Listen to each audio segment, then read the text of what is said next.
México registra la prevalencia más alta de hipertensión arterial en todo el mundo. Se estima que 31 millones de mexicanos sufren hipertensión arterial y aproximadamente 40% de ellos ignora que la padece, ya que generalmente es una enfermedad que no muestra síntomas o estos son inespecíficos. Del 60% que conoce el diagnóstico, solo la mitad de las personas se controla. El tratamiento no farmacológico es la medida inicial básica en la mayoría de los pacientes con hipertensión. Los hábitos saludables y los medicamentos pueden permitir vivir más años y tener una mejor calidad de vida. Asimismo, con estas medidas se puede prevenir o retrasar la enfermedad coronaria, los accidentes cerebrovasculares, las enfermedades de los riñones y otros problemas de la salud. Durante la emergencia sanitaria por COVID-19, es fundamental que un paciente con hipertensión tome sus medicamentos y no interrumpa el tratamiento. Esto es con el fin de mantener controlados sus niveles de presión arterial. Además, debe reforzar las medidas de higiene para evitar condiciones que favorezcan contagios. Hola, ¿qué tal? ¿Cómo están? Buenos días, bienvenidos a Diálogos en Confianza. En sustitución del doctor José Banderas se encuentra una servidora, Nora Saldaña, y ya vimos esta introducción que nos habla del tema del día de hoy, hipertensión, un enemigo silencioso del que tenemos que hablar porque hay muchas complicaciones que pueden tener los pacientes que viven con esta enfermedad. Ya lo escuchó, puede haber problemas en los riñones, puede haber accidentes cerebrovasculares, puede haber también infartos, puede haber insuficiencia cardíaca. De todo eso le vamos a hablar el día de hoy porque quizás usted tenga mucho tiempo viviendo con esta enfermedad o quizás lo acaban de diagnosticar hace poco tiempo y no sabe ni siquiera bien a bien qué es la enfermedad, cómo lo puede afectar y qué puede hacer a partir de hoy en los cambios en su estilo de vida para evitar esas complicaciones. Si bien ya no trabajamos en prevención para padecer la enfermedad, sí podemos trabajar en prevención secundaria, como le llaman los médicos, para evitar las complicaciones. Así que lo invito a que se quede con nosotros estas 2 horas y que todas sus dudas se las haga llegar a las redes sociales a mi compañero Oscar Virués, a quien saludo. Oscarito, ¿cómo estás? ¿Cómo estás? Me da mucho gusto saludarte, mi querida Nora Saldaña. Igualmente a todas las personas que nos acompañan en esta transmisión. Importantísimo, sin duda alguna, el tema de hoy.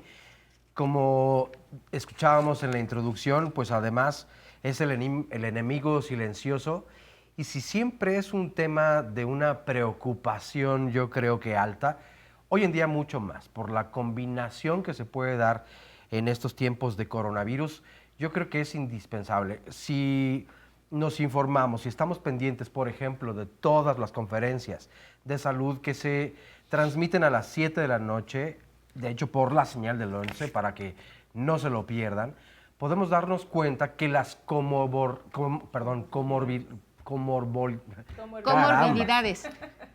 La primera causa o la primera enfermedad que justamente tiene esta comorbilidad es la hipertensión. Y ahí ha estado desde el primer día. Entonces, creo que vale muchísimo la pena entonces justamente en esta época estar muy conscientes y tener la información además de primera mano y como las y los especialistas que nos acompañan aquí al programa, creo que es vital. Así que estamos esperando precisamente que nos compartan sus dudas, que nos envíen sus comentarios. Recuerden que estamos en Facebook, donde pueden también encontrar el Facebook Live, estamos en Twitter, también estamos en Instagram, donde la información y las cápsulas se las compartimos para que ustedes lo puedan hacer con todos sus seres queridos. En internet también, para poder seguir el programa en vivo, la dirección es www.canal11.mx/diálogos. Bueno, saludo con mucho gusto a todas las personas que nos acompañan a través de la señal internacional del 11 y desde luego también, pues saludo con mucho gusto a nuestras amigas y amigos y compañeros, a Lía Vadillo y a Luis Mujica. Ellos son los intérpretes en la lengua de señas mexicana y allí están como todos los días. Y desde luego darle la bienvenida a nuestra y nuestro especialista. Así es, muchísimas gracias, Oscar, y le vamos a presentar a nuestros especialistas. Justo un punto importante que tocabas, Oscar, es esta cuestión de COVID-19 ante esta pandemia. Las autoridades de salud en las medidas de seguridad, en la medida 4, así lo anuncian, es donde está justo los mayores de 60 años, las personas con hipertensión, las personas con diabetes, las personas que tienen alguna enfermedad del corazón también, las personas que también, doctor, ahorita lo presento ya, las mujeres embarazadas, las mujeres también en puerperio. Entonces es importante que se quede con nosotros y conozcamos por qué por qué las personas con hipertensión están dentro de los grupos de riesgo. Antes de empezar el programa platicábamos la producción y todavía hay muchos pacientes que no entienden por qué están dentro de los grupos de riesgo, aunque entender que todos podemos contagiarnos y debemos de seguir todas las medidas que nos indican las autoridades de salud. Le presento a nuestros invitados. Es el doctor Enrique López Mora, médico adjunto a la terapia intermedia de cardiología del Instituto Nacional de Cardiología Ignacio Chávez de la Secretaría de Salud. Él es ex coordinador de la Clínica de Insuficiencia Cardíaca y Trasplante y también vicepresidente de la Fundación Mexicana del Corazón. ¿Cómo está, doctor? Buen día. Muy bien, gracias, Nora. Bienvenido, doctor. Muchas gracias. También está con nosotros la doctora Laura Leticia Rodríguez Chávez. Ella es cardióloga, maestra en ciencias médicas, es jefe de cardiología adultos del tercer piso del Instituto Nacional de Cardiología, también Ignacio Chávez. Gracias, doctora, por estar con nosotros. Gracias por la invitación. Y pues empezamos con esto, y para empezar a conocer cómo están los números en nuestro país con respecto a la hipertensión, tenemos una cápsula que quiero que usted nos acompañe a ver.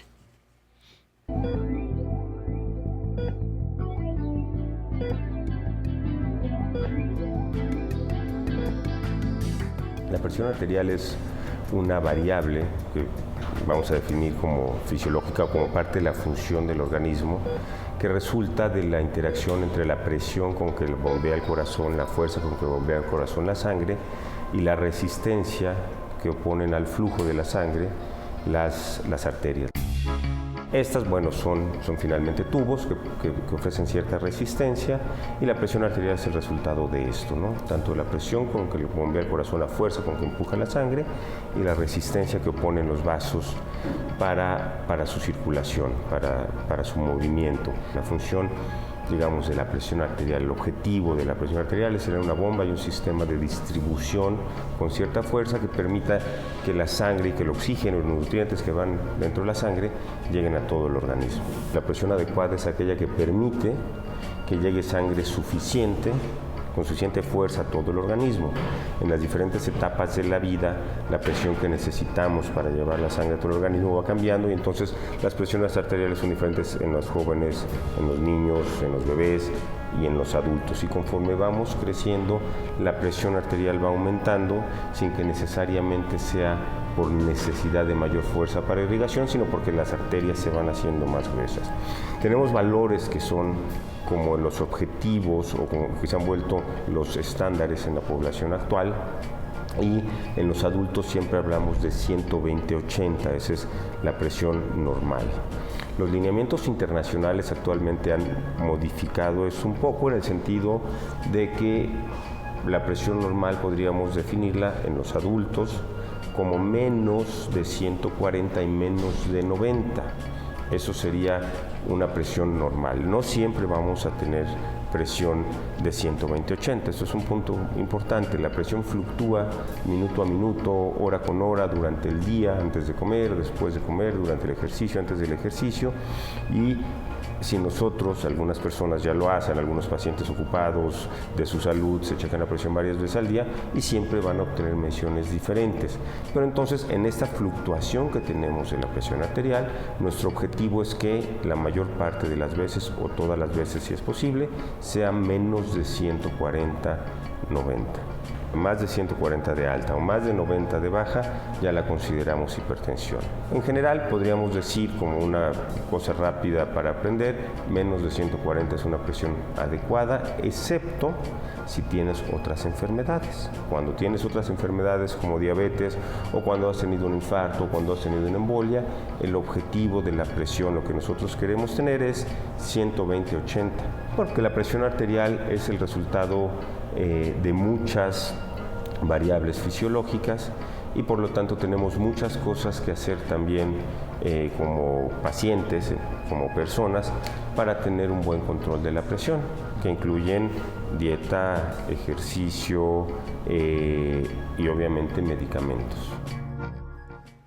Bueno, importante esta cápsula que vimos, hay que retomarla, nos explica qué es la hipertensión, las cifras de hipertensión, que esto es importante porque en el lema del año 2019 de la Organización Mundial de la Salud, justo el Día Mundial de la Hipertensión, que es el 17 de mayo, ya se aproxima, el lema era conoce tus números, porque muchos no sabemos que esta presión puede ir cambiando y es necesario que el diagnóstico esté bien realizado, pero para que esté bien realizado, primero nos tienen que tomar bien estas medidas. Entonces yo quiero retomar con el doctor Enrique López Mora. Doctor, parte de lo que decía la cápsula es fundamental saber que la presión no es la misma, que va variando y que tiene que ver también con nuestra edad. ¿Si nos puede explicar más sobre esto? Sí, claro, Nora. Efectivamente, como ya lo decía en la cápsula el doctor Patricio Ortiz, la presión no es un constante, no es un valor constante a lo largo del día, ni es un valor constante que se mantiene de manera inalterable ante todas las situaciones fisiológicas, o sea, del funcionamiento del cuerpo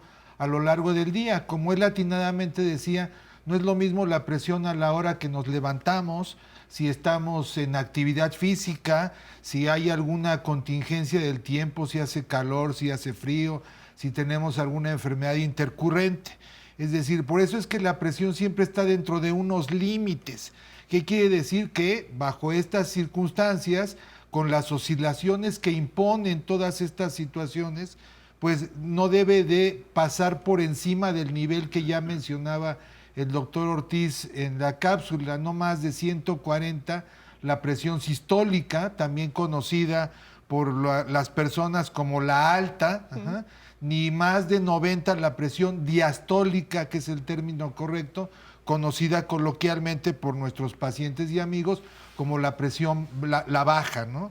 Entonces, si nosotros, por ejemplo, emprendemos cierto grado de actividad, nuestra presión se incrementa. Si tenemos dolor, por ejemplo, por alguna causa, nuestra presión tiende a incrementarse, o si estamos en una situación de reposo, pues tenderá a tener unas cifras más bajas, pero siempre dentro de este rango, no más de 140 la alta, no más de 90 la baja. E inclusive, como decía el doctor, a veces se prefiere tener unas cifras inclusive más bajas, menores de 130, 80, sobre todo en algunas situaciones, y como lo ha venido acordando distintos organismos internacionales en fechas recientes, y digo organismos académicos dedicados al estudio de la hipertensión y de la cardiología en general.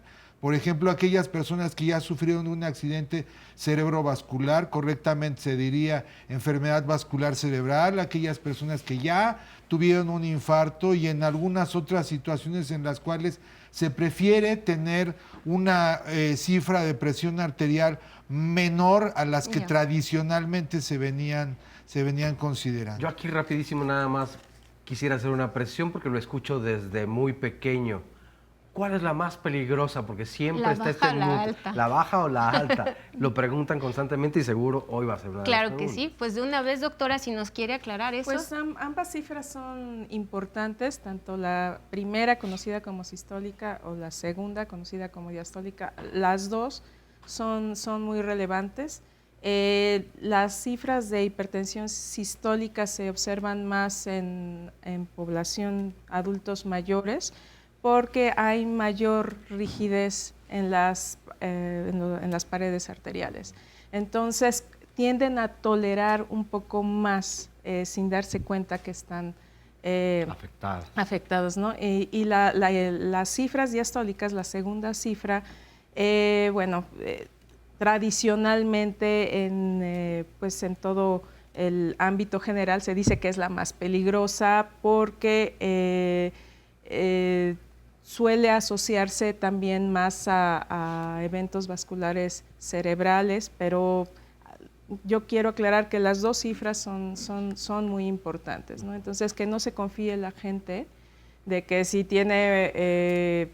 siempre la tengo muy baja, la presión, así dicen, decimos, es que tengo 160, 50, ¿no? Bueno, pues esa gran diferencial pues nos dice que también hay problema, ¿no? Qué importante esta acotación, ¿verdad? Porque sí es cierto, seguro te van a llegar a ti algunas dudas al respecto, y bueno, también las podremos ir aclarando conforme pase el programa. Y justo ustedes ya están hablando de complicaciones, que es importante que sepan que sí se pueden presentar complicaciones, porque el corazón, doctor, lo que veíamos es cada latido es como manda la presión. Si nos quiere decir esto para que nos quede claro cómo funciona. Qué bueno que haces esa pregunta, ¿no? Porque efectivamente, mucho es lo que se conoce de la fisiopatología, es decir, del funcionamiento anormal del organismo en relación a hipertensión arterial. mucho se sabe, pero también mucho está en investigación, es decir, no conocemos perfectamente todos los mecanismos que hacen que un paciente se vuelva hipertenso. Esa es la razón por la cual hasta el momento en ninguna parte del mundo se dispone de una cura para la hipertensión arterial, sino del control adecuado a través de distintos medicamentos que seguramente al rato hablaremos de ellos. Pero en relación a tu pregunta, efectivamente la presión arterial está compuesta de estos dos componentes, la presión sistólica y la presión diastólica, ya dijimos alta o baja respectivamente. En la generación de estas cifras se toma en cuenta, por supuesto, la fuerza de contracción del corazón, es decir, la fuerza con la que el corazón impulsa la sangre a través de todo el sistema arterial, de todo el sistema circulatorio, y también el grado de vasoconstricción, ahorita explicamos, que tiene el sistema cardiovascular arterial. Es decir, el grado con el cual está contraído o relajado el músculo de las arterias principalmente. Es decir, como ya dijo el doctor en la cápsula, el corazón impulsa la sangre a través de un sistema de tubos que conocemos como arterias, que llevan sangre oxigenada al organismo, pero en su estructura estas arterias están compuestas por músculo que puede contraerse y disminuir el diámetro, el radio de la arteria, o puede relajarse y aumentar el radio de la arteria. Estos dos componentes principalmente, más una gran cantidad de sustancias que circulan en el organismo, más una gran cantidad de sustancias que se encuentran en la pared de las arterias, hacen que se regule de manera normal o empiece a caer en mecanismos anormales la presión arterial, generando en algunos casos hipertensión arterial, es decir, presión arterial elevada. Y justo se le denomina el enemigo silencioso, doctor, porque puede que no presente síntomas durante mucho tiempo y nosotros no nos demos cuenta de esto, doctora Laura, o puede haber síntomas inespecíficos. Exactamente. Bueno, gran parte de la población no manifiesta síntomas. Otra parte tiene dolores de cabeza. El dolor de cabeza es característicamente en la parte posterior, lo que nosotros conocemos como cefalea occipital. Otros manifiestan ver lucecitas, destellos, médicamente nosotros le llamamos fosfenos. Otros sienten zumbidos en los oídos, nosotros le llamamos acúfenos. Entonces, esa suma de síntomas pueden decirnos que el paciente es hipertenso. Pero gran parte de la población no se da cuenta que son hipertensos hasta que tienen un evento cardíaco. Puede ser un infarto al corazón, puede ser un evento vascular cerebral, pueden ya empezar a tener problemas renales o de la visión, porque también puede afectar pues los ojos. Entonces, nosotros le llamamos clásicamente el enemigo silencioso, porque tú lo mencionaste bien al principio del programa. Se dice que del total de los hipertensos, la mitad no saben que lo tienen, y de la mitad que saben que lo padecen, solamente la mitad toma fármacos, y de esa mitad que toman fármacos, nada más la mitad están controlados, de manera que del 100% de hipertensos, solamente un cuarto de la población hipertensa están bien controlados. Entonces sí es algo muy delicado.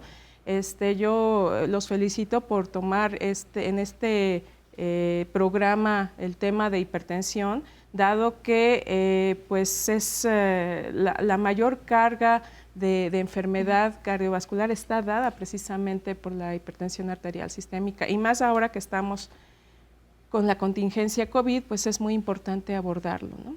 ¿Les parece si vemos una cápsula que nos habla de las complicaciones de la hipertensión? Sí, claro. Y retomamos esto también sobre la contingencia que estamos viviendo y por qué son uno de los grupos de riesgo. Vamos a ver esta cápsula y regresamos. Bueno, las principales complicaciones de la hipertensión se presentan a distintos niveles del organismo, y también tendrá que ver con la evolución, el tiempo de desarrollo de la hipertensión, pero en términos generales, la afección más importante, las afecciones más importantes de la hipertensión arterial incluyen afección en la función vascular, es decir, la función que tienen los vasos sanguíneos, Incluye alteraciones después en distintos territorios vasculares como el cerebral, los ojos, riñones, y algo que definitivamente nos preocupa mucho siempre es la contribución que tiene el desarrollo de enfermedades del corazón. Las complicaciones de la hipertensión arterial se deben fundamentalmente al mal control de la hipertensión arterial. Tendremos que empezar por considerar que un buen porcentaje de pacientes se desconoce portadores de la enfermedad, y ahí hay tiempo de que la enfermedad avance, que progrese, que empiece a generar complicaciones antes de que sea detectada incluso como tal la enfermedad. Y algunos otros casos, a pesar de estar diagnosticados y de estar reconocidos, no tienen tratamiento, y algunos otros, en un buen porcentaje, a pesar del tratamiento, no tienen un adecuado control. Entonces esos son los grupos que están más expuestos a las complicaciones: los que no se tienen el diagnóstico, los que tienen diagnóstico y tratamiento pero no están bien controlados, y los que definitivamente ni siquiera tienen tratamiento. El tratamiento de una persona que ya tiene complicaciones derivadas de la hipertensión arterial empieza por tener un tratamiento correcto de la hipertensión, un seguimiento estrecho, un seguimiento muy estricto para que tengan el tratamiento y el control de la hipertensión, y aquellas complicaciones que están surgiendo se puedan detener. En algunos casos tal vez se pueda revertir algo de estas complicaciones, pero definitivamente la piedra angular de esa atención tendrá que estar orientada en el tratamiento de la hipertensión arterial. Y después de ello, pues tendrán que tratarse de manera individual cada una de las complicaciones que se hubieran desarrollado, es decir, tendrán que tener un tratamiento para las complicaciones a nivel renal, a nivel cerebral, a nivel oftalmológico o a nivel del propio corazón. Cuando ya han surgido esas complicaciones, tendrán que recibir un tratamiento específico para cada una de las complicaciones que han aparecido.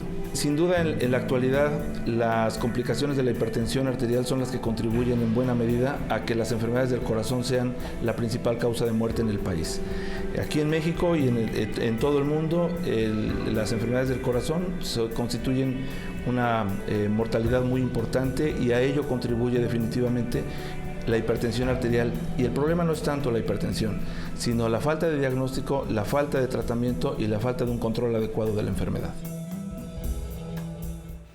Pues ahí está esta cápsula sobre las complicaciones, es lo que nos han estado comentando nuestros invitados el día de hoy. Hay que retomarlas, hay que retomar también los factores de riesgo que tenemos, porque si bien el doctor Enrique López Mora ya nos dijo que no hay una causa específica, pero sí hay factores de riesgo de los que podemos hablar, y justo de eso te están preguntando en las redes, Oscar. Sí, exactamente. Una de las principales preocupaciones, por ejemplo, lo comparte Giselle Guerrero, es por favor compartan o comenten respecto a los hábitos alimenticios y la prevención, qué es lo que podemos hacer la población.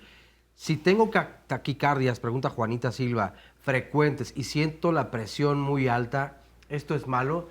A mí me gustaría preguntar, ¿cómo es que se siente la presión alta o cómo lo manifiesta la mayor parte de las personas? Porque decíamos, pues prácticamente es asintomática. Sí, entonces, ¿cómo adivinar cuando el paciente dice, siento que la presión la traigo alta? Normalmente dicen, bueno, ya te tomaste este refresquito para bajarla. O sea, ¿cómo se manifiesta y si es cierto o no? Por otro lado, nos dice también de este lado, Elesan, ¿cómo saber si eres hipertenso? Si esto es hereditario, si existen algunas otras causas precisamente para que se presente. Yolanda Valderas dice, soy hipertensa desde hace un año, despierto con un leve dolor de cabeza, tomo un medicamento y conforme pasa el día me duele más y hasta el cuello, incluso los hombros. Según la presión es de 130/70, soy diabética. ¿En qué puede afectar o pues sumarse esta enfermedad? Vuelven a preguntar si la hipertensión es hereditaria. María Estela Molina Guido. ¿Podrían responder a esto? Dice Marían Rodríguez, tengo 42 años, ya llevo varios años con un zumbido en ambos oídos. A veces me tomo la presión y la tengo en 110/50, a veces 140/87. Me siento con un dolor de cabeza y taquicardia.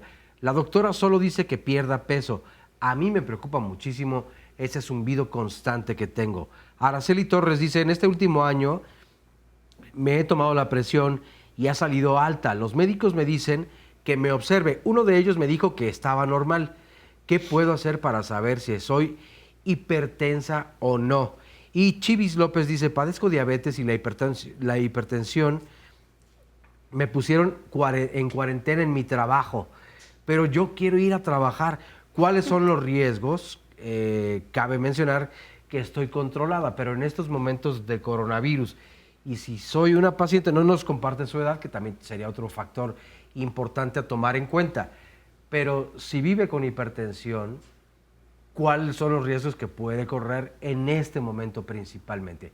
Y la invitación para que nos sigan llamando y para que también se comuniquen al centro de contacto con la audiencia. El teléfono para llamar es el 55 51 66 40 00. Y tenemos tiempo, antes de la pausa, para que nos contesten, doctor López Mora, Sí. la cuestión genética. ¿Tiene Sí. que ver o no tiene que ver? Sí existe desde luego una cierta carga genética, una cierta predisposición que hace más factible en la descendencia de un paciente hipertenso que ellos mismos lo padezcan. No quiere decir que si sus padres o si sus abuelos fueron hipertensos necesariamente lo será, pero es un foco de alerta para que más frecuentemente, al tenerlo en mente, podamos acudir con nuestro médico y estemos más vigilantes, más alerta de esa posibilidad.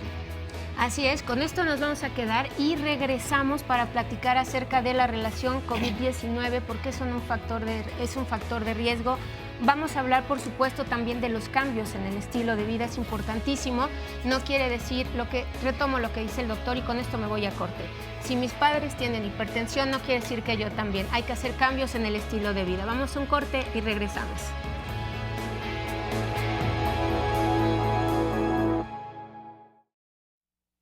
Con ustedes el día de hoy hablando sobre hipertensión, el enemigo silencioso al que le estamos poniendo aquí ya todas estas características. Para que deje de ser silencioso tenemos que trabajar juntos, trabajar en prevención, cambiando factores de riesgo. Y antes de irnos a esta pausa, nuestro compañero Oscar leía las dudas de muchos de ustedes sobre la relación entre diabetes e hipertensión. ¿Por qué los pacientes con hipertensión tienen mayor riesgo a padecer COVID-19? Y pues vamos a darle ya la palabra a los doctores para que nos digan, doctor, si nos quiere explicar, diabetes e hipertensión, ¿tienen relación? Sí, son enfermedades que frecuentemente se asocian, es decir, forman parte de lo que se conoce como el síndrome metabólico.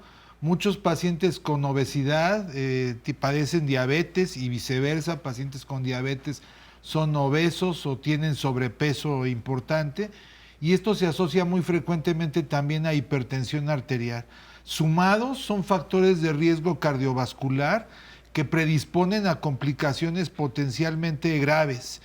Hace rato mencionaba Oscar que los pacientes preguntan frecuentemente cómo me doy cuenta si soy hipertenso, ¿no? También aplicaría esto para cómo me doy cuenta si tengo diabetes. A veces tengo síntomas como las que yo mencionó la doctora Laura Rodríguez, que dijo ampliamente, puede haber algo de cefalea, ruidos que ya dijo, tinnitus, fosfenos, lucecitas, etcétera, pero no todos los pacientes lo tienen. En el caso de diabetes, aunque no es el tema central, a veces si orino de más frecuentemente, más cantidad, si tengo mucha hambre, si tengo una sed anormal, puedo pensar que tengo diabetes. En hipertensión la situación se complica porque, como ya dijeron, efectivamente muchos pacientes no tienen síntomas. ¿Cómo me doy cuenta? Pues acudiendo a mi médico. Es decir, eso es algo que debe de cambiar en nuestra cultura nacional, de que solamente acudo al médico cuando yo creo que tengo algún síntoma y cuando algo me está doliendo. El dolor es la principal causa de consulta en México. Dolor a distintos niveles, ¿no? Si no me duele, siento, a veces equivocadamente, que estoy bien. Tenemos que ir frecuentemente a nuestro médico, por lo menos 3 o 4 veces al año, para hacernos un chequeo general, y ahí seguramente me van a tomar la presión, me voy a dar cuenta de que soy hipertenso, y entonces pasaré a formar parte, si me comprometo conmigo mismo, de la minoría hasta hoy, ojalá esto cambie, que sí me controlo y que disminuyo mis riesgos de complicaciones graves al futuro. Ahora, Así yo es. quiero hacer una aportación en este sentido porque me gusta mucho lo que nos acaba de comentar, doctor, pero así como en el COVID-19 hemos escuchado, pareciera que hay algunos casos que han muerto a causa de la enfermedad y que permanecieron asintomáticos. La realidad es que no. Sí hubo síntomas, por pequeños o minúsculos que hayan sido. Dolor de cabeza, incluso el vómito ya está considerado, la diarrea también. Se han presentado, pero creo que gran parte de la población lo que hacemos es eso. Hacer caso omiso de los síntomas y decimos, bueno, es un dolor de cabeza, pero es normal, es a veces normal, decimos. a todos nos pasa. ¿Cuánto normalizamos ciertos síntomas que pensamos que pues estos se pueden presentar en cualquier instante? Y la verdad o la realidad es que no debe ser así. No debe ser así, tampoco, doctora, no debe ser que nos tomen la presión. A veces vamos caminando afuera de una farmacia, no sé si le suene familiar, y nos dicen, le voy a tomar la presión para ver si usted padece hipertensión.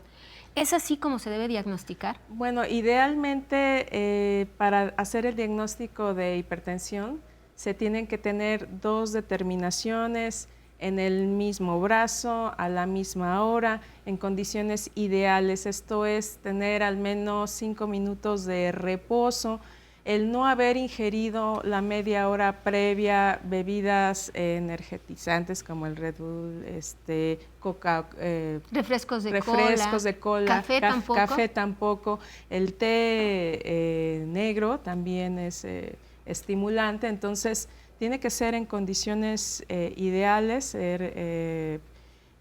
ya sea para iniciar en ambos brazos. Podemos tener normalmente una diferencia de 10 milímetros de mercurio entre uno y otro brazo. Puede ser que en uno tenga 120/80 y en el otro tenga 130/90 o 140/90. Entonces, le voy a hacer caso a la cifra donde tengo más alta la presión. Entonces, es importante identificar en cuál de los 2 brazos tengo más alta la presión para a partir de entonces siempre sea en ese mismo brazo donde lo tomo. ¿Por qué, doctora? ¿Por qué es importante tomar en cuenta esto, de en qué brazo tengo más alta la presión? Porque va a ser nuestro valor de referencia. No es específicamente decir, es que eres hipertenso del brazo derecho o eres hipertenso del brazo izquierdo. No, no es así, sino que lo normal, también lo decía el doctor López Mora, podemos tener cambios por minuto, cambios por hora. La presión arterial no es constante todo el tiempo, entonces es directamente proporcional a la frecuencia cardíaca también, ¿no? Entonces, cada uno de nosotros es diferente y sí es importante identificar en cuál de los 2 brazos tengo la presión más elevada, solamente para que sea mi valor de referencia. Perfecto, nos queda claro esto, doctor, y hablemos por favor de por qué los pacientes con hipertensión están dentro de los grupos de riesgo ante el COVID-19. Esto es una de las primeras asociaciones que parten de observaciones en pacientes donde empezó la epidemia, ¿no? En Wuhan, en China, ¿no? Que había ciertos grupos de pacientes que tendían a contagiarse más fácilmente y al mismo tiempo a tener mayor posibilidad de una evolución más difícil, más tórpida, más complicada. Entre ellos, por supuesto, los principales están casi a la par, la diabetes mellitus y la hipertensión arterial. Es decir, y por supuesto también la obesidad. Quizás son los 3 factores que inclusive los ha informado todos los grupos médicos en todo el mundo y todos los gobiernos del mundo han encontrado una clara asociación con estos 3 principales factores. Hay muchos más, por lo menos otros 6 o 7, pero hablando de hipertensión, sin duda tiene un valor muy importante el que un paciente tenga el antecedente de hipertensión arterial, que padezca hipertensión arterial. Hay muchas teorías, se ha tenido que ir aprendiendo sobre la marcha, es decir, esto es algo que no hasta hace unos meses quizá no se conocía ni nos podríamos haber imaginado que íbamos a estar dentro de una pandemia, claro, ¿no? Entonces, los conocimientos médicos se han ido generando sobre la marcha en base a la observación, en base a las asociaciones epidemiológicas. Parece ser, todo esto puede cambiar con el tiempo, pero parece ser que hay algunos receptores que tienen que ver con el control de la hipertensión arterial y la transformación de ciertas sustancias. Las voy a mencionar, pero es algo técnico, ¿no? Gracias. La enzima convertidora de la angiotensina tiene unos receptores en el pulmón que cambian una sustancia, la angiotensina 1, angiotensina 2, y esto tiene que, o participa en el control normal y en la regulación de la presión arterial. Parece ser que el virus interacciona con este receptor. Entonces, esta tal vez sería una de las explicaciones de por qué los enfermos con hipertensión arterial son un factor de riesgo para contagiarse y para tener una evolución pues más tórpida. Pero en lo que lo sabemos y lo aclaramos y lo tenemos más bases para decirlo, la recomendación que nos han venido diciendo todos los días nuestro gobierno y otras entidades en el mundo es que por favor nos mantengamos lejos del contagio. Esto significa quedarnos en nuestro domicilio, sumarnos al distanciamiento social, más aún, digo todos, porque todos podemos contagiarnos, pero más aún si usted es hipertenso, más aún si usted es diabético, si tiene obesidad u otros factores de riesgo. Así es, y dentro de los factores de riesgo, también para desarrollar hipertensión está el consumo de sal. Vamos a ver por qué en esta cápsula. La importancia de la sal o de su consumo en exceso radica en que el 40% de la sal es sodio. Y el sodio, aun cuando es un nutriente esencial, necesario para el buen funcionamiento del organismo en el sentido de que nos ayuda a regular el volumen de sangre, la presión arterial, la transmisión de impulsos nerviosos, entre otras funciones, el consumirlo en exceso se asocia a una retención de agua, de volumen en el cuerpo. Y esto a su vez incrementa el volumen de sangre circulante, lo cual va a forzar a órganos como el hígado, riñón y corazón a trabajar más allá de sus capacidades. Aunado a esto, este aumento en el volumen de sangre circulante va a ejercer una mayor tensión sobre la pared de las arterias cuando ésta pasa a través de ellas, favoreciendo así el desarrollo de hipertensión arterial. En términos de sodio, el consumo o la recomendación para su consumo es de 2.000 miligramos al día, de acuerdo a la Organización Mundial de la Salud, lo que equivale a 5 gramos de sal. Pero aquí es importante destacar que el consumo de sodio no es solo a través de la sal de mesa como nosotros la conocemos, la sal con la que cocinamos o agregamos a los alimentos, sino que también esta sal o el sodio pueden estar presentes en alimentos industrializados, procesados, empaquetados, de los cuales nosotros no tenemos el control de la cantidad de sal o sodio que contienen. Además, alimentos provenientes, por ejemplo, de restaurantes o comida rápida también son ricos en sal y no tenemos nosotros el control sobre la cantidad que se adiciona. Si se consumen de manera excesiva este tipo de alimentos, pues estamos en riesgo de tener un consumo muy elevado de sal que pudiera estar poniendo en riesgo nuestra salud. Bueno, la recomendación para tratar de apegarnos un poco a las recomendaciones de la Organización Mundial de la Salud en cuanto a consumo de sodio sería principalmente tratar de seguir una dieta lo más natural posible, tratar de cocinar en casa, evitar alimentos procesados, empaquetados y comer fuera de casa en restaurantes o comida rápida.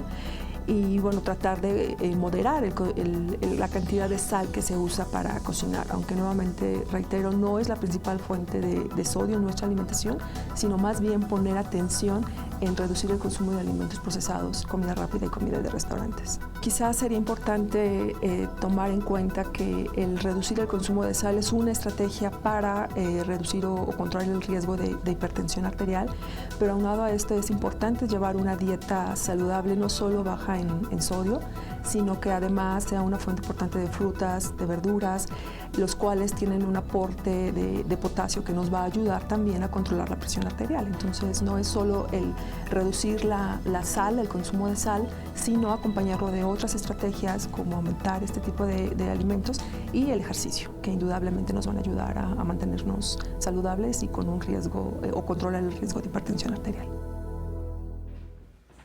Pues ahorita que veíamos esta cápsula, estábamos haciendo una plática aquí entre los doctores Oscar y una servidora de cuánta sal consumimos, como cuánta sal tendrá un refresco de cola, y nos decían toda la que te puedes consumir en el día, a veces hasta por 2 días, dependiendo la presentación, una pizza, unas salchichas, hay que tener mucho cuidado en estas cosas, lo vamos a retomar y lo que ellos nos decían, importante decirles, el manejo de un paciente con hipertensión debe ser multidisciplinario. Tiene que haber forzosamente un especialista en nutrición para que nos diga cómo le hacemos. ¿Y tienes más dudas, Oscar? ¿Las quieres compartir? Sí, hay varias precisiones acá en las redes sociales. Nos dice, por ejemplo, María del Refugio Contreras. Desde hace 10 años o menos mi presión es de 90-60, pero quería saber si es una presión adecuada o si me indica algo anormal. Ojalá pudieran contestarme porque tengo hipotiroidismo subclínico. Pues gracias por compartirlo. Héctor ¿Quieres Orozco. que le contestemos? Bueno, o sí, igual le contestamos también. brevemente, doctor. Sí, claro. Muchas personas, sobre todo mujeres, tienden a tener presiones un poco más bajas. 90-60 pudiera ser una presión normal, pero lo que menciona ella es muy importante. Si tiene hipotiroidismo subclínico, tiene que estar muy al tanto de sus cifras de hormonas tiroideas. Tiene que visitar a un médico internista o a un endocrinólogo para que vea si hay alguna relación con esto y estar plenamente sustituida. Si la paciente, esto es más frecuente en personas del género femenino, si tiene 90-60 y no tiene otra sintomatología y su médico no encuentra ningún problema asociado, esta presión puede ser normal. Perfecto. Oscar. Nos dice Héctor Orozco, yo soy persona de presión baja, es de 108-70, esa es mi presión normal. Quería preguntar si hay personas que tienen presión baja y para ellos es normal alrededor de 108-70. Bueno, 108-70 es normal, absolutamente normal. Eso no sé por qué le llama presión baja. Nosotros llamamos presión baja por debajo de 90-60. Allá 80-50 es bajo. Ya 85-55, por ejemplo, eso es bajo. 90-60, como decía el doctor López Mora, puede ser normal, sobre todo en la población femenina y sobre todo cuando están en los periodos menstruales. Las mujeres suelen tener presiones limítrofes. Nosotros le llamamos limítrofes porque están en el límite. Ya debajo de 90-60 es baja. Entonces, respondiendo la pregunta, pues es normal completamente. Perfecto. Esa presión, ¿no? Guadalupe Padilla, yo soy hipertensa y quería saber si es mejor que me atienda un cardiólogo o si sigo yendo con el médico general o familiar y si después de un tiempo puedo usar un esfigmomanómetro si lo tengo que calibrar o mejor compro otro. Y a propósito de esto también, ¿qué tan recomendable son los baumanómetros caseros para que yo esté en casa tomándome la presión pues 3 a 5 veces para tener como un promedio mucho más cercano a lo normal? Pero sí, ¿qué tan recomendables son? ¿Qué tan recomendables son? Sí, bueno, es una pregunta muy buena porque sí se recomienda. Yo recomiendo a los pacientes que tengan en casa un esfigmomanómetro digital, son muy buenos, están totalmente aceptados por los organismos internacionales, utilizarlos, y es importante tomarse la presión en casa, incluso es más fidedigna la presión en casa que la que se tiene en el consultorio, porque hay un fenómeno que se conoce como hipertensión de bata blanca, que se pone, muchos pacientes dicen que cuando van a entrar al consultorio se ponen nerviosos, de que, ay, ¿qué tal si salgo hipertenso? Y pues sale, ¿no? O sea, entonces sí es muy fidedigna. A nosotros nos sirve mucho para el control, para saber si el paciente está bien controlado.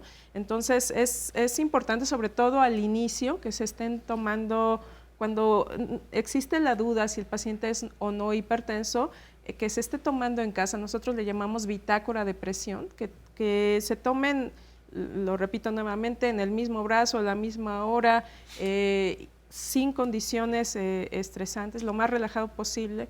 Hay quienes dicen también que sin cruzar las piernas, que eso también, el paciente tiene que estar totalmente relajado. Entonces, sí sirve tener en casa un baumanómetro para mantener a la par con el médico el control, el monitoreo de la presión. Que es muy oportuno precisamente este tema, porque también hay varias de las preguntas donde dicen ¿qué tanta relación existe entre la hipertensión y el estrés? Hay probablemente ciertos empleos o profesiones que son mucho más cercanas a estar en contacto con el estrés constante. o personas que lo toleran un poco menos, es decir, que entran en una situación de ansiedad más fácilmente que otras. ¿Qué tanta se da esta relación? Sí, hay una relación muy clara. De hecho, la hipertensión, la cardiopatía isquémica que conocemos como angina de pecho o infartos, la enfermedad ácido péptica, las úlceras, la gastritis, son de las enfermedades que más se asocian al estrés. Es decir, son las enfermedades del estrés y de la vida moderna. ¿Cómo afrontamos el estrés? Eso depende de nuestras características de personalidad, de nuestra estructura mental. Pero si no estamos fácilmente capacitados para afrontarlo en forma exitosa, también hay especialistas que se dedican o cuyo punto principal de estudio y de tratamiento pues es el manejo del estrés. Es importante, hablando de equipos multidisciplinarios, hay enfermos que para el manejo de estas enfermedades asociadas al estrés también tenemos que manejar primero en la forma en cómo afrontamos las situaciones de la vida. Eso es importante mencionarlo porque exactamente muchos no sabemos, el estrés es necesario porque es lo que nos hace salir adelante todos los días, pero en qué punto se vuelve nuestra contra y entonces tenemos que buscar ayuda. Y aquí también yo quisiera ya retomar esta parte entonces de las complicaciones. Claro. Si bien ya me dieron el diagnóstico de hipertensión, ya estoy viviendo con esto, ¿las complicaciones empiezan a partir del diagnóstico o ya quizás desde antes? Yo ya tenía quizás un daño en los riñones o ya tengo un daño en la vista. ¿Cómo es? ¿Cuánto tiempo puede pasar? Sí, como atinadamente dices, en realidad muchas veces no tenemos una fecha precisa en la cual podemos asegurar como médicos que nuestro paciente inicia su hipertensión. Sabemos que hay un periodo preclínico, ya dijimos que muchos enfermos no se dan cuenta por largo tiempo y que sabemos que ya tienen mucho tiempo de evolución debido a estudios que vamos haciendo y que nos permite, si no precisar completamente la fecha de inicio, saber que ya tiene una larga evolución. ¿Cuáles son las principales complicaciones? Ya se mencionaba algunas de ellas. Primero, insuficiencia renal. Los pacientes con hipertensión arterial van dañando las arterias del riñón, incluso los capilares del riñón, y esto a la larga va repercutiendo en una disminución de la función de los riñones, la insuficiencia renal. La otra parte muy importante y muy relevante son la enfermedad cerebrovascular, lo que la gente comúnmente, aunque no es el mecanismo fisiopatológico, pero conoce como embolia pulmonar. Si a usted le da una embolia o una hemorragia cerebral, muy probablemente tenga o asociación con hipertensión arterial, las hemorragias a nivel del cerebro, del sistema nervioso central. Y la otra muy importante, aunque no son las únicas, es el que también se van dañando aceleradamente las arterias de todo el cuerpo y el corazón no es la excepción. Es decir, los pacientes con hipertensión tienen más predisposición a tener infartos del miocardio a edades más tempranas y hacerlo en forma más severa. Es decir, la hipertensión acelera el daño de las células internas de las arterias que se llaman el endotelio y al generar este daño se van produciendo la interacción con otros muchos factores como por ejemplo el colesterol y las dislipidemias, las alteraciones de las grasas que van ocluyendo y dañando las arterias. La hipertensión daña las arterias del cerebro, del riñón y del corazón, entre otros daños, no son los únicos. Por eso lo importante de tener un control adecuado para evitar estas complicaciones potencialmente catastróficas. ¿Y estos dan síntomas, doctora, si se empiezan a dañar los riñones o algo, un foco rojo que puedan tener los pacientes con hipertensión, si se va a presentar una enfermedad vascular cerebral? ¿Hay síntomas? Cuando el paciente va a tener un evento vascular cerebral, generalmente tiene dolor de cabeza, ¿no? Pero dicen un dolor de cabeza que jamás lo había sentido. Sí, bueno, hay que distinguir los grados, ¿no? Había yo comentado que algunos de los pacientes con hipertensión que no conocen su diagnóstico ya tienen problemas de dolor de cabeza en la parte posterior. Puede ser un dolor muy intenso cuando van a tener un evento vascular cerebral, un dolor intenso, o pueden tener mareo, incluso puede haber un desmayo, o pueden tener alteraciones también en la movilidad, ¿no? Porque pueden dormirse, por así decirlo, la mitad del cuerpo o sentir adormecimiento de media cara o de alguna extremidad. Eso hablando del evento vascular cerebral. Ahora, ¿cómo darse cuenta de que el paciente empieza a tener problemas en riñones? Bueno, al alterarse también la función renal, empieza a filtrar proteínas los riñones. Normalmente el riñón no deja que las proteínas salgan por orina cuando ya está dañado. Entonces se ve en la orina, el paciente puede apreciar una orina espumosa, puede ser indicativo de que está empezando a filtrar proteínas, ¿no? Lo que comentaba el doctor López Mora, muy importante también, la asociación de hipertensión con colesterol o triglicéridos elevados. Es muy difícil, o más bien es poco probable que encontremos al hipertenso puro, ¿no? El hipertenso puro lo encontramos más bien en población muy joven, y la hipertensión, eso obedece a causas secundarias.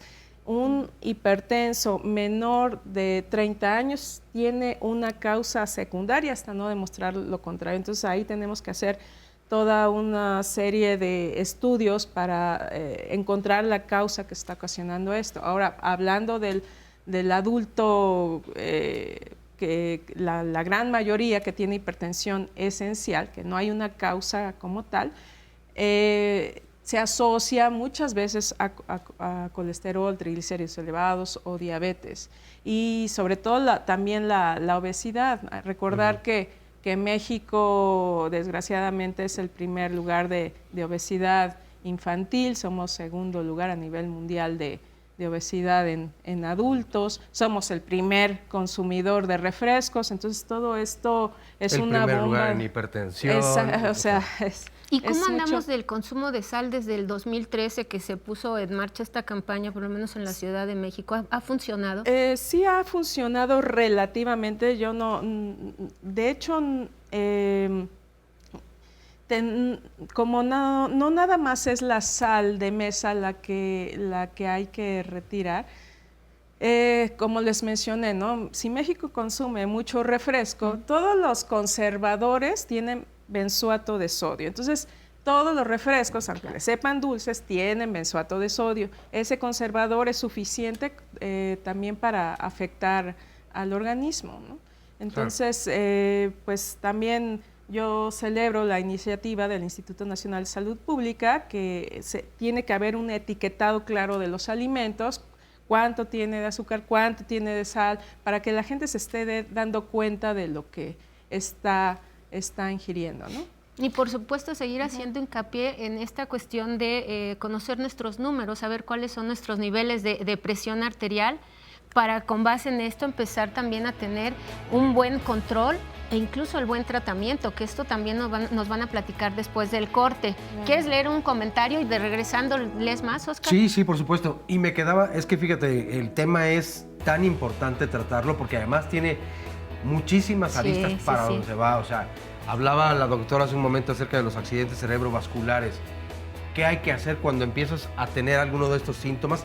Tienes que acudir inmediatamente de urgencia al hospital más cercano, porque eso va a representar, primero, pues tu debate entre la vida y la muerte, pero otro, la pérdida o la recuperación más pronta de las funciones que se puedan ir perdiendo, porque el cerebro se irá muriendo poco a poco. Entonces, híjole, el tema es enorme y altamente interesante y sumamente urgente de tratar, por eso hoy lo estamos sacando aquí, pero compartiremos ya más adelante. Que sigan con nosotros, regresamos. Tener hábitos de vida saludable y, sobre todo, evitar el sobrepeso y la obesidad son los principales factores para prevenir la aparición de la hipertensión. Los especialistas señalan que llevar una dieta sana y practicar ejercicio puede ayudar a que la población general esté exenta de sufrir esta patología. En los casos en los que en la familia existan antecedentes de hipertensión y por tanto haya una predisposición a ser hipertenso, este factor genético supone una llamada de atención adicional a que el paciente cuide su estilo de vida y vigile constantemente sus cifras de presión arterial.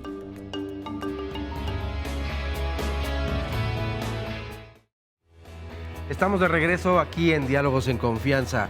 Mañana tocaremos un tema sin duda muy importante y que además en este momento creo que también es muy interesante o importante de tratar. Hablemos del embarazo en adolescentes, que además... ese es, el de la próxima semana, exactamente. Más bien, el tema que tenemos mañana aquí en Diálogos en Confianza, donde todos los martes los temas son de salud, hablaremos de la sexualidad de nuestras hijas y de nuestros hijos, que también es muy interesante y en todo momento se tiene que tocar. ¿Qué tanta confianza tenemos mamás y papás para platicar acerca de este tema con nuestras hijas y nuestros hijos? ¿A partir de qué edad se tienen que comenzar a abrir estos temas en familia? ¿Solamente le corresponde a mamá o solamente a papá hablar con los hombres y a mamá con las mujeres acerca de la sexualidad? ¿O es responsabilidad de ambas, de ambos, de mamá y de papá, compartirlo con hijas o hijos, independientemente de quién se trate? Yo creo que hay muchas dudas en torno, porque si bien es cierto, tampoco somos amigos de nuestras hijas o nuestros hijos. No nos van a compartir todo, es decir, tienen derecho también a su intimidad y a su privacidad. Pero sí es parte de nuestras obligaciones y de nuestra educación el compartir toda la información para que ellos y ellas la tengan, la manejen de una forma responsable y desde edades tempranas para que no sean sorprendidos o sorprendidas. Pero ¿hasta dónde hay que hablar? ¿Desde qué momento? Bueno, pues de eso y mucho más se tocará mañana aquí en Diálogos en Confianza en punto de las 9:30 de la mañana. Así que la invitación es para que nos acompañen y comparten este importante tema. Vamos a ver a continuación la siguiente cápsula. Uno de los grandes problemas de México y el mundo es el sedentarismo. Las personas sedentarias tienen mayor riesgo de tener enfermedades cardiovasculares, de tener también problemas osteomusculares, y esto es porque el ejercicio es una actividad que va a provocar la liberación de hormonas que nos permiten regular el tono de las arterias y con eso favorecer la dilatación de las arterias, o sea, evitar una contracción permanente de las arterias que predisponga a hipertensión. También se va a regular la producción de hormonas a nivel renal que tienden a disminuir la presión arterial, y se va a regular algo que se llama tono autonómico, predominando el tono parasimpático sobre el simpático, que esto lo que hace es regular también la frecuencia cardíaca y la presión arterial. Entonces, con el ejercicio lo que nosotros logramos es disminuir esta producción de hormonas vasoconstrictoras y mejorar la producción de hormonas o de sustancias que son vasodilatadoras, y con eso logramos un mejor control de presión arterial. Y el ejercicio también disminuye la presencia de otros factores de riesgo, como habíamos dicho, obesidad, resistencia a la insulina, diabetes, y va a producir también que el paciente se sienta más relajado, y disminuyendo los niveles de estrés también disminuyes la probabilidad de presentar hipertensión arterial. El número de sesiones o la cantidad de ejercicio que una persona adulta debe realizar para mantenerse saludable es, según las recomendaciones, mínimo 30 minutos al día de un ejercicio aeróbico. Esto es que involucre el movimiento de grandes grupos musculares como caminar, nadar, trotar, hacer bicicleta o bailar, y que ese ejercicio sea de intensidad moderada. Si es un ejercicio de intensidad moderada, se recomienda que sean 5 días a la semana, al menos 30 minutos, pero esto se puede ampliar hasta 60 minutos. Y si es un ejercicio de intensidad mayor, o sea, de alta intensidad, la recomendación es que sean menos minutos y menos días a la semana, 3 días a la semana, y es equiparable a un ejercicio de moderada intensidad. Si usted es una persona con hipertensión arterial, lo recomendable es que acuda con su médico para que su médico le explique qué tipo de ejercicio puede hacer, de forma que el ejercicio que haga sea suficiente para que sea una maniobra de control de hipertensión arterial, pero que también sea seguro, porque en muchas ocasiones las personas que tienen hipertensión arterial tienen otros factores de riesgo que pueden predisponerlos a tener complicaciones si se hace un ejercicio muy intenso o que no sea adecuadamente prescrito y supervisado. Gracias por continuar con nosotros y esta cápsula que acabamos de ver tiene que ver con el ejercicio, la importancia del ejercicio, la actividad física y el deporte ya es otra cosa, sabe que hay diferencia en todo esto, es parte del tratamiento, por supuesto, ahorita lo vamos a ver, pero antes vamos a leer llamadas, Oscar, y vemos complicaciones después. Me parece perfecto. Renal Peralta nos dice, quería hacerles 3 preguntas. La primera, del punto de vista médico, ¿cuál sería el protocolo para el diagnóstico de hipertensión? La segunda, ¿qué efectos negativos o colaterales tienen los medicamentos para controlar la hipertensión en la salud en general? Y la tercera, si existe actualmente un tratamiento alternativo para controlar la hipertensión que no sean los medicamentos que ya se conocen. Pues si nos quieren ir contestando esta cuestión de el diagnóstico era lo que decía, doctora, si lo puede retomar, por favor, brevemente. Sí, para el diagnóstico se tiene que tomar la presión arterial sentado en el mismo brazo. Primero tomar en uno y otro brazo para detectar dónde se tiene la mayor cifra. Tiene que ser 2 días diferentes para que tengamos 2 determinaciones con cifras elevadas de presión y a partir de entonces ya puede hacerse como tal, ponerle el diagnóstico de hipertensión arterial sistémica, ¿no? Y lo de los tratamientos, ¿qué te parece, Oscar? Si lo vamos dejando como en un orden para no confundirnos, ¿te parece? ¿Vas a leer más llamadas o vemos complicaciones? Si quieres, lee Tengo más llamadas, nos dice, por ejemplo, Marcela Díaz Abreda. ¿Hay medidas para revertir la hipertensión en las etapas tempranas del diagnóstico o no se puede? Una vez que se contrae, entonces solamente es el control lo que podemos hacer. Y regresando un poquito, ahorita le contestamos a Marcela, pero al señor Peralta quería comentarle de que efectivamente no hay ningún medicamento que no tenga potencialmente algún efecto colateral, pero su médico tiene mucha conciencia y conocimiento y puede prescribirle el que sea el más adecuado para usted. La mayoría de los enfermos con tratamientos bien indicados minimizan la posibilidad de efectos colaterales y de alguna manera potencian el que se pueda lograr un control adecuado. En buenas manos, en manos capacitadas, los efectos colaterales son insignificantes o intrascendentes, siempre y cuando estén bien usados. Y esto es muy importante. No se automedique. Su médico de alguna manera tiene esa capacidad y ese conocimiento para saber y poder sopesar entre los riesgos y beneficios y indicarle lo que mejor le corresponda. Y la otra es si existe algún tratamiento alternativo para controlar la hipertensión arterial. No, solamente los tratamientos internacionalmente aceptados son los que pueden influir en tener un buen control, que además de los medicamentos es una dieta adecuada, el ingerir cifras sanas de sodio dentro de los límites normales, tener un régimen de ejercicio establecido, bajar de peso y controlar otras enfermedades prácticamente adyacentes, ¿no? Esto es parte del tratamiento. Tenemos una cápsula que vamos a presentar ahorita. Si no lees más comentarios y presentamos la cápsula de tratamiento, porque ya hay muchas dudas al respecto, entonces nos vamos con eso. Oscar. María Roque nos dice, soy hipertensa y me han cambiado varias veces el tratamiento, pero últimamente se me sube la presión. Ahora tengo 5 días que sube a 140.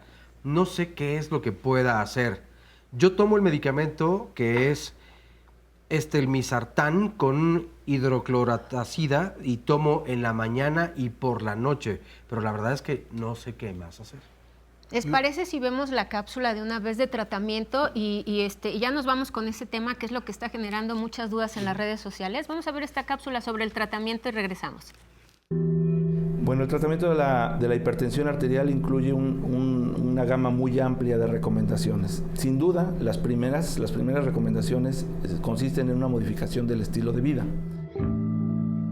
En ocasiones, para algunos pacientes, esa puede ser todo su tratamiento. La modificación del estilo de vida, cuando la hipertensión es apenas muy ligero, es incipiente, podría tratarse solamente con modificar el estilo de vida, que consiste en corregir los hábitos de alimentación, de ejercicio, de peso, en abandonar algunos hábitos como el tabaco. En fin, hay alguna serie de recomendaciones generales y para algunos pacientes solamente para algunos esa podría ser la primera y única medida. Y en todos los demás casos, eso es parte esencial del tratamiento, que incluye además el uso de fármacos. Para la mayor parte, la gran mayoría de los casos de hipertensión arterial, ese es el tratamiento.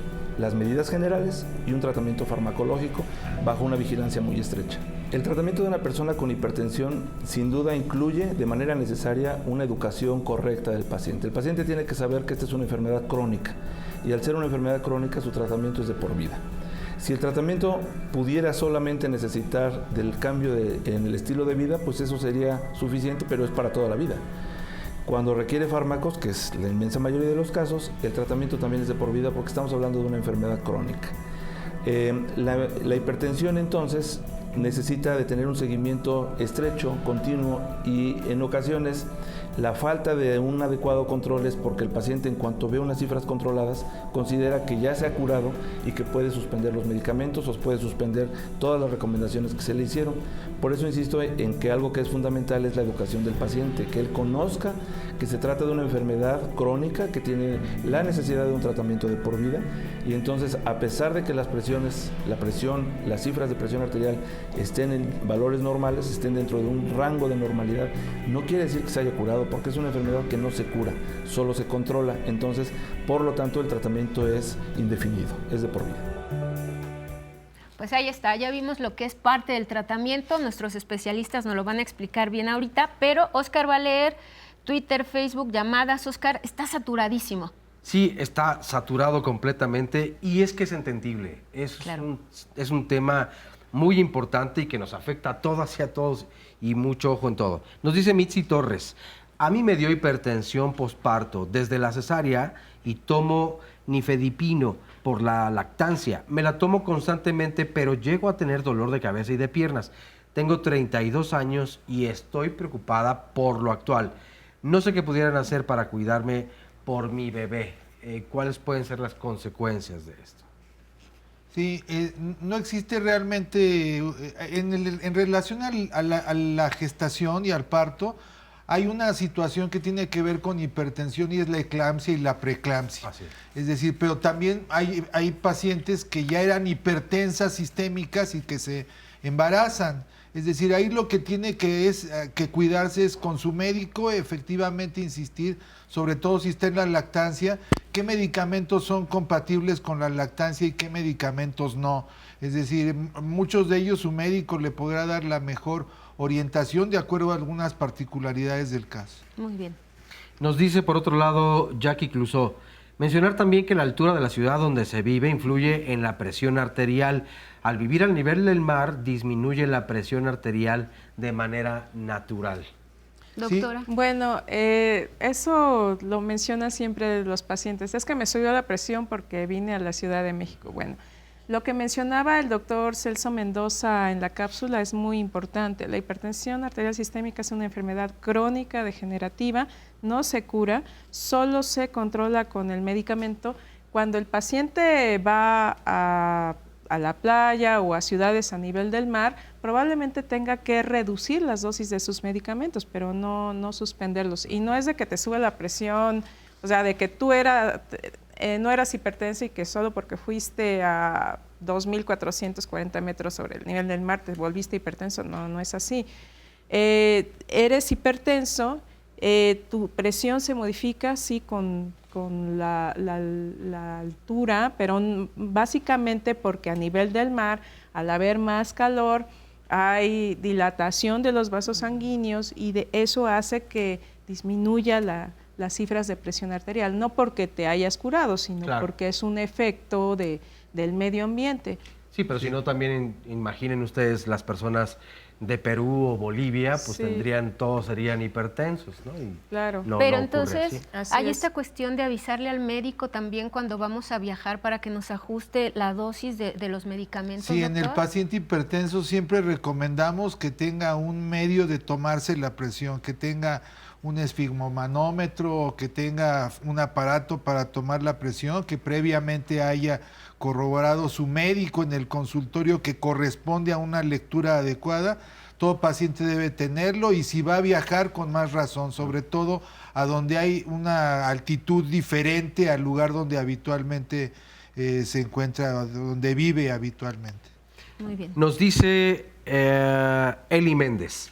Mi mamá tuvo un evento cerebrovascular hace 2 años. Le hicieron estudios del corazón, de las arterias y no encontraron la causa de este evento. ¿Hay algo a lo que podamos darle seguimiento o a qué especialista debemos acudir? Sí, en realidad efectivamente hay veces en que no se encuentra una causa aparente en un evento cerebrovascular. Aprovecho para decir que los eventos cerebrovasculares habitualmente son súbitos. Es decir, no es de que voy a empezar a tener alguna sintomatología que presagie que voy a tener un desenlace con un evento cerebrovascular. La mayoría son súbitos, por eso es que no hay que confiarnos en relación al seguimiento del control de nuestra presión arterial.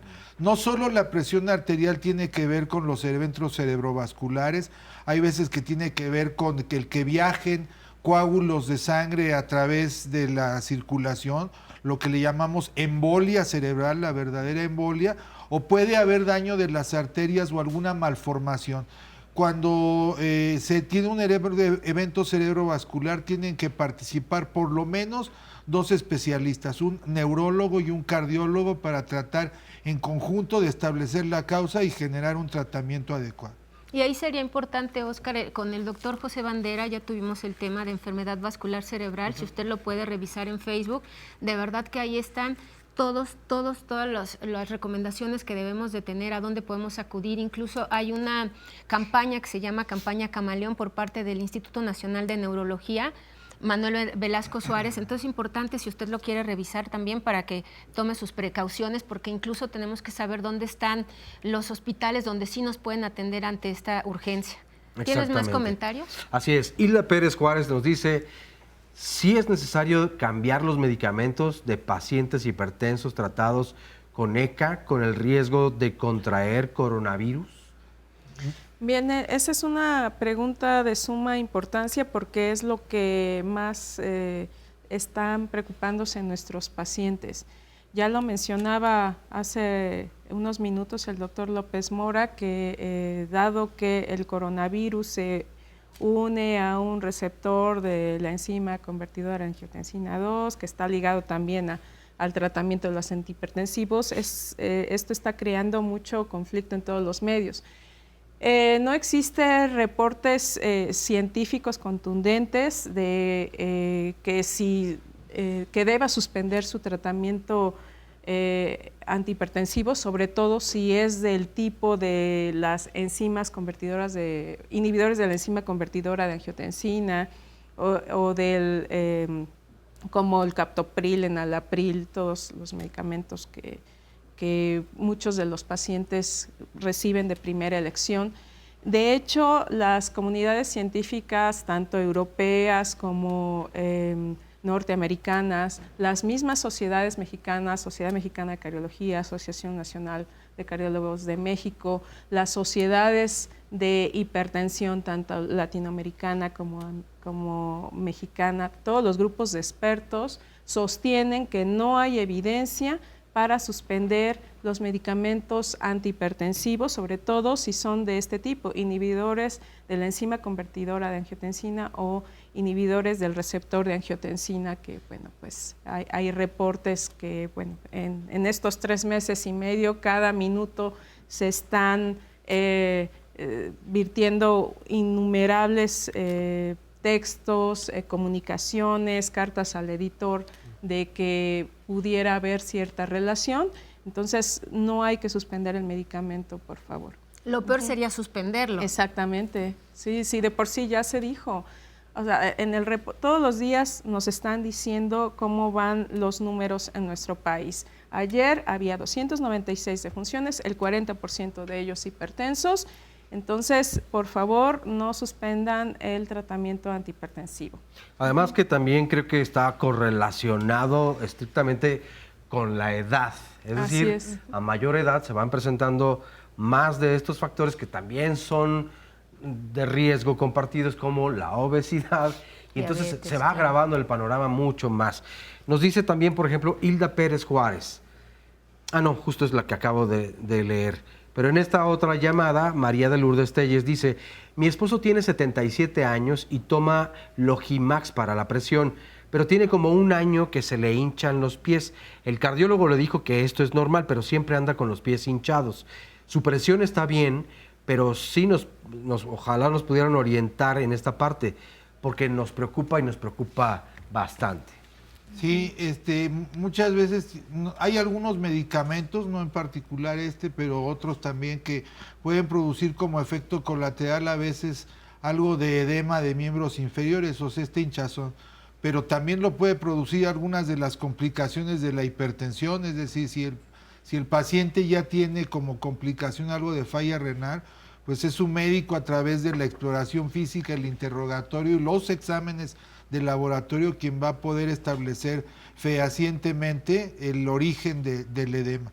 Quisiera hacer hincapié nada más en lo que se mencionaba un poco antes, ¿no? Es decir, efectivamente también los medicamentos de los cuales se tuvo mucho temor fueron los que mencionó la doctora, los antagonistas de los receptores de angiotensina 2, básicamente todos los que terminan en sartán, losartán, irbesartán, en fin, algunos otros, ¿no? Y como ella ya dijo atinadamente, no hay indicación alguna para que se cambien estos medicamentos, para que se altere el tratamiento o se suspendan. Por favor, estén en contacto con su médico. Aquí importante retomar esta parte para poder cerrar puntos importantes del tratamiento es que debemos de ir de la mano con nuestro cardiólogo, con nuestro médico general una vez que tenemos el diagnóstico de hipertensión para que ustedes sean los que con base en los síntomas o los signos que presente ese paciente hagan el traje a la medida o también decidan rediseñar ese traje por lo que estamos viendo que pueden tener efectos, que todos los medicamentos van a tener un efecto secundario, pero que sean ustedes quienes den el ajuste a ese tratamiento, porque a veces hemos escuchado, Óscar, de pacientes que ya llevan hasta 15 años con el mismo medicamento y no han regresado con el cardiólogo. Y otro punto creo que importante a tratar, y lo mencionaban desde un principio, es que la mitad de las personas que viven con hipertensión no lo saben, por lo tanto no hay ningún tratamiento, ni preventivo ni activo. Luego, de la mitad de la población que lo sabe, la mitad se medica. Es decir, no hay apego al tratamiento, es muy poca la población que en realidad está actuando ante la enfermedad y creo que entonces, pues las condiciones, porque creo que hay otra confianza u otro exceso de confianza en el sentido de, a mí no me va a pasar porque si a mi compadre o a mi comadre le dio, cada organismo es muy diferente y nos puede ir afectando de forma mucho más pronta que a otros y no lo teníamos contemplado y todo por el exceso de confianza. El exceso de confianza, así que la pregunta es, ¿usted hace cuánto, si vive con hipertensión, hace cuánto que visitó a su médico general o a su cardiólogo? Ahorita lo dejamos con esa pregunta y tenemos más tiempo para que Óscar lea algunos comentarios. Tenemos 3 minutos, Óscar. Francisco Galván dice, me tomo diario la presión y el sábado tenía 256/55. Hoy tuve 138/66. Yo quiero saber la diferencia. ¿Qué hay en esto? ¿Y cuál es la presión normal para una persona de 76 años? ¿Me podrían ayudar? ¿Cómo puedo ver el programa en Diálogos en Facebook? Bueno, nada más en la página de Facebook de Diálogos. Allí se conecta y puede ver el programa. Hoy la señal del 11, desde luego. Y ahora sí, su pregunta. A los 76 años, doctor, la presión. Ya habíamos dicho que en ningún grupo de edad se puede considerar más allá de 140/90 en forma normal.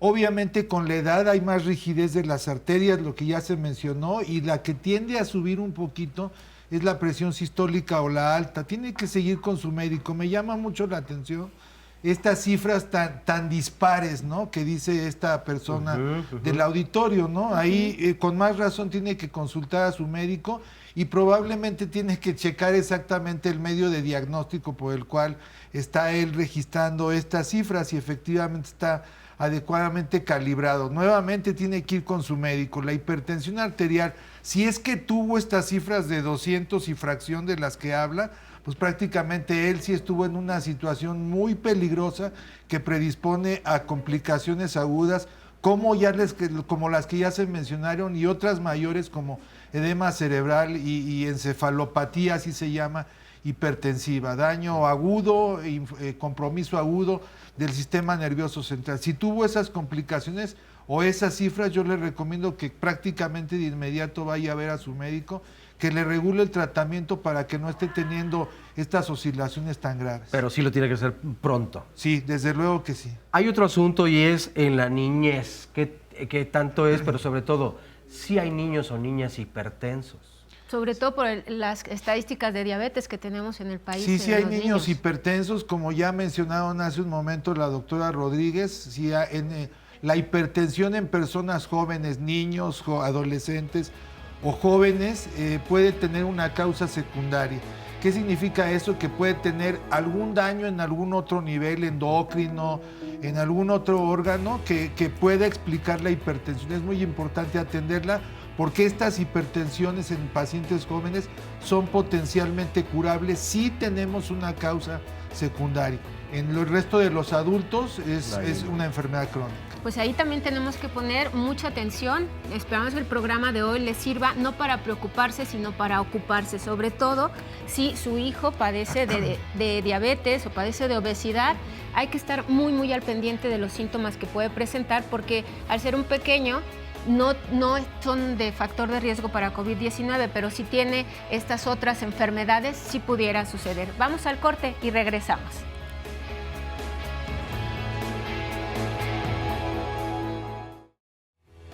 Estamos de regreso aquí en Diálogos en Confianza y ya entramos a la recta final, así que van más respuestas a todas las preguntas que nos han enviado. Pero antes déjenme compartirles cuál será el tema de la próxima semana aquí en Diálogos en Confianza.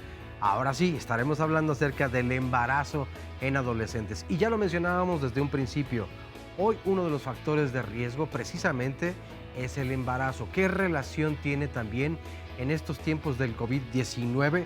Pues lo vamos a analizar. Pero además, México es el primer lugar en embarazos en adolescentes entre los países que pertenecen a la Organización para la Cooperación y el Desarrollo Económico, la OCDE. Hay 77 nacimientos por cada 1,000 adolescentes entre 15 y 19 años de edad. Es decir, las cifras son evidentemente alarmantes. ¿Qué es lo que está pasando en educación? Pero ¿cuáles son los riesgos que se corren en la salud? Una práctica sexual sin protección puede llevar a los y las adolescentes a un embarazo no deseado, pero también a las infecciones de transmisión sexual, que los obligan a veces hasta familiares incluso, o hay ciertas relaciones por conveniencia que ya se tenían pactadas. Es decir, hay usos y costumbres que también van afectando todo este tipo de comportamientos y a los que no podemos permanecer aislados o ajenos y tomar en cuenta y tomar cartas en el asunto para que en el sector salud también haya una preocupación de todos estos aspectos que hay que cuidar. En este programa te vamos a decir cuáles podrán ser las complicaciones físicas, pero también las emocionales de cómo se vive y que se pueden presentar justamente en esta etapa, en este episodio, en el embarazo de las y los adolescentes. También hablaremos de la necesidad de seguir ofreciendo información del uso de métodos anticonceptivos cuando inician su vida sexual. Por eso es muy importante que no se lo pierdan la próxima semana. Vamos a ver el resumen del programa de hoy. La presión no es un constante, no es un valor constante a lo largo del día. La presión siempre está dentro de unos límites, no más de 140, la presión sistólica, también conocida por las personas como la alta, ni más de 90 la presión diastólica, que es el término correcto, conocida coloquialmente por nuestros pacientes y amigos como la presión la baja. Pero siempre dentro de este rango, no más de 140 la alta, no más de 90 la baja. Las cifras de hipertensión sistólica se observan más en población adultos mayores. Suele asociarse también más a eventos vasculares cerebrales. Gran parte de la población no se da cuenta que son hipertensos hasta que tienen un evento cardíaco. Gran parte de la población no manifiesta síntomas, tiene dolores de cabeza. El dolor de cabeza es característicamente en la parte posterior, lo que nosotros conocemos como cefalea occipital. Otros manifiestan ver lucecitas, destellos, médicamente nosotros le llamamos fosfenos. Otros sienten zumbidos en los oídos, nosotros le llamamos acúfenos. Entonces, esa suma de síntomas pueden decirnos que el paciente es hipertenso. Nosotros le llamamos clásicamente el enemigo silencioso. Un cuarto de la población hipertensa están bien controlados. ¿Diabetes, hipertensión, tienen relación? Sí, son enfermedades que frecuentemente se asocian, es decir, forman parte de lo que se conoce como el síndrome metabólico.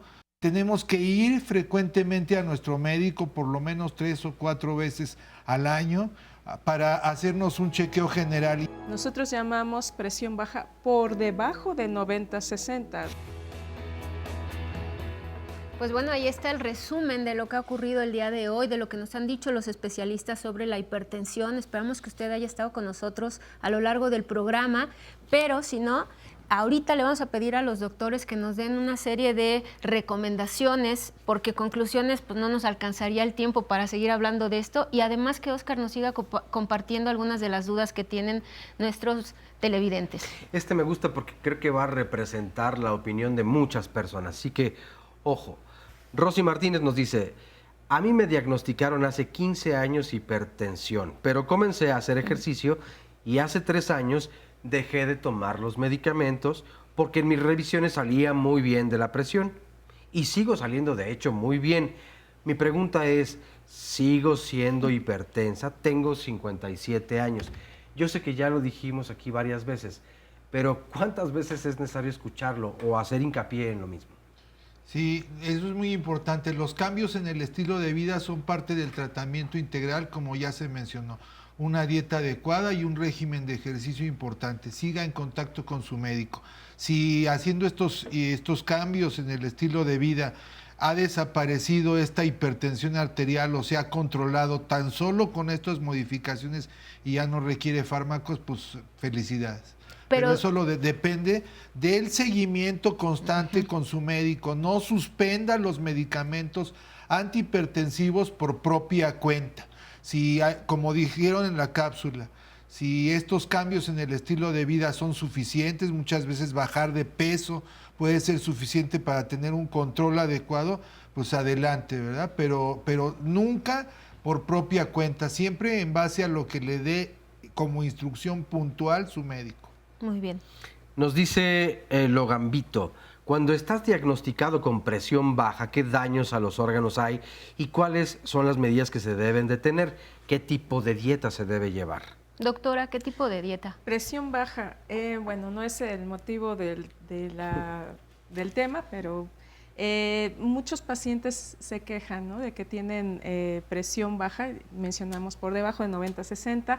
En ese caso lo que pueden tener es mareos, algunos pueden incluso llegar a tener desmayos, esto se llama síncope. Esto es motivo de otra charla, pero habitualmente el síncope neuralmente mediado, pues solamente tienen que aumentar la ingesta de sal, pero es totalmente opuesto a lo que nosotros estamos tratando el día de hoy. Y esta última que está interesante, AFP Tarkovsky nos dice, las 4 sustancias blancas, puras y mortíferas, decía mi maestro de endocrinología, sal, azúcar, leche y harina.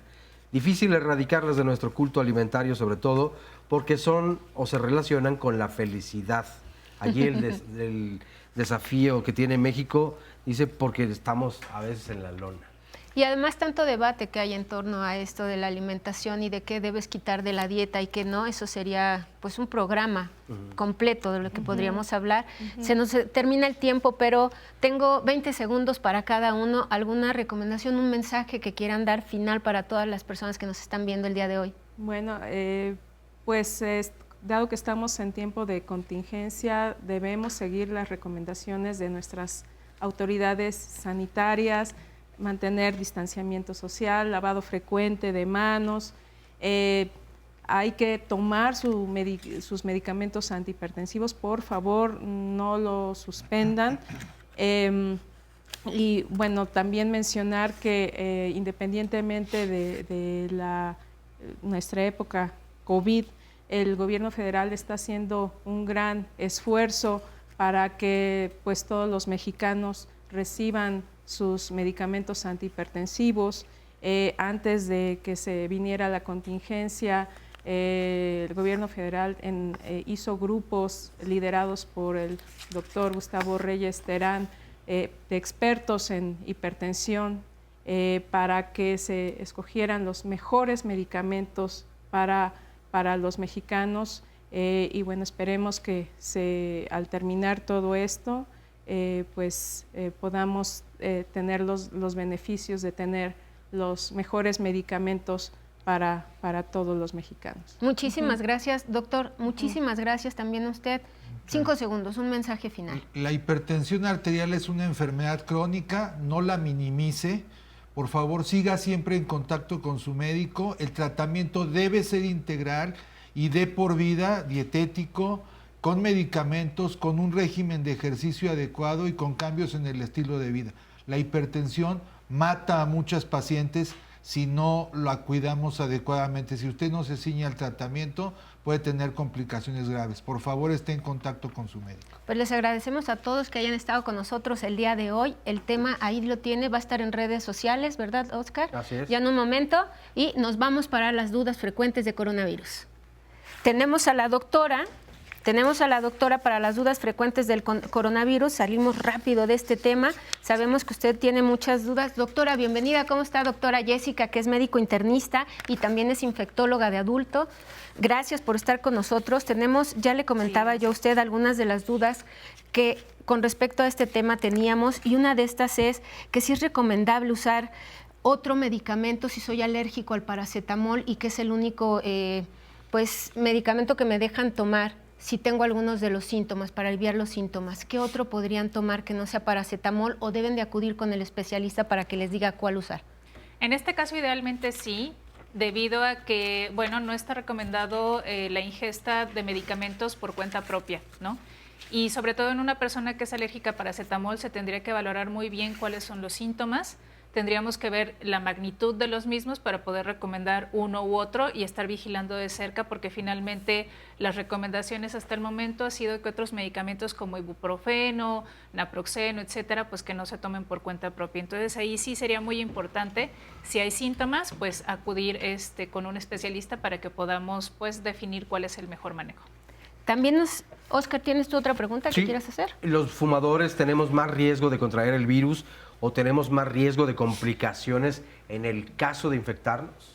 Los fumadores en general siempre van a tener un riesgo mayor de complicarse con cualquier enfermedad respiratoria, no solamente con COVID. Es bien sabido que, por ejemplo, en influenza es mucho más probable que estos pacientes, de hecho se considera uno de los grupos de riesgo. Entonces sí es muy importante, los fumadores se encuentran con un estado proinflamatorio de manera continua y crónica, y entonces por supuesto estos son pacientes en los que se ha visto que a pesar de ser jóvenes pueden presentar complicaciones respiratorias importantes. Entonces la recomendación es, por supuesto, ante esto y ante otras situaciones de salud, dejar de fumar. Y ahorita que mencionó influenza, también nos preguntan si la vacuna de la influenza puede ayudar en algo contra el COVID-19. Lo hemos mencionado ya en otras ocasiones, no es que prevenga la infección por coronavirus, sin embargo sí se ha visto que pueden existir coinfecciones, o sea, pueden haber pacientes que tengan una infección por coronavirus y al mismo tiempo tengan infección por influenza, y por supuesto esto se complica mucho más. Entonces sí, por supuesto que la recomendación en este momento es vacuna contra influenza a las personas que no la tengan, eso se tiene que hacer todos los años.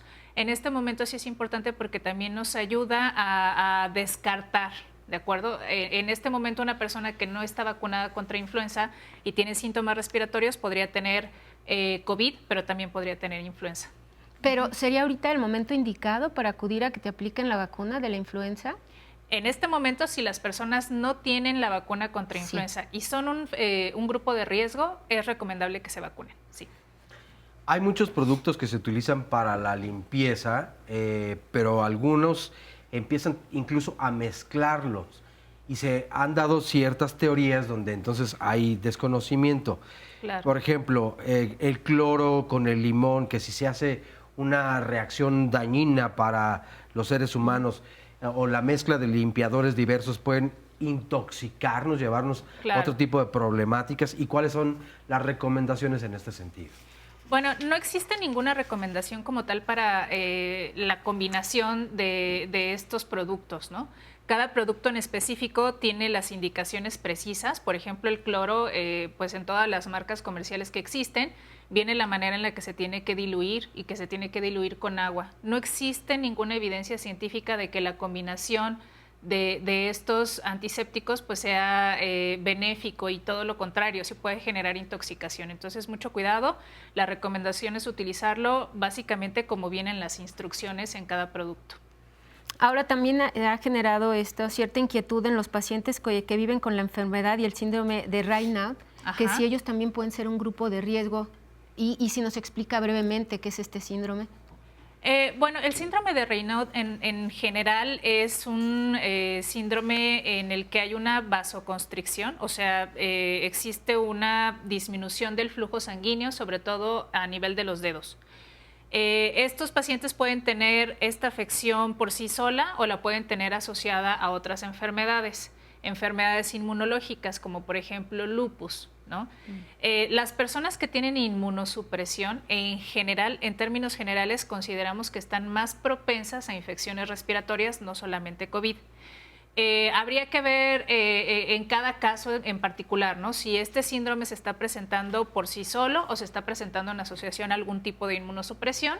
Y por supuesto también no es lo mismo una persona inmunosuprimida, pero que esté controlada, que tenga sus medicamentos en orden y que, bueno, la enfermedad esté hasta cierto punto controlada, ¿no? Entonces, si es únicamente este síndrome, no es un factor de riesgo por sí solo. Habría que valorar si está asociado a algún otro tipo de inmunosupresión, y entonces ya podríamos definir el tipo de riesgo.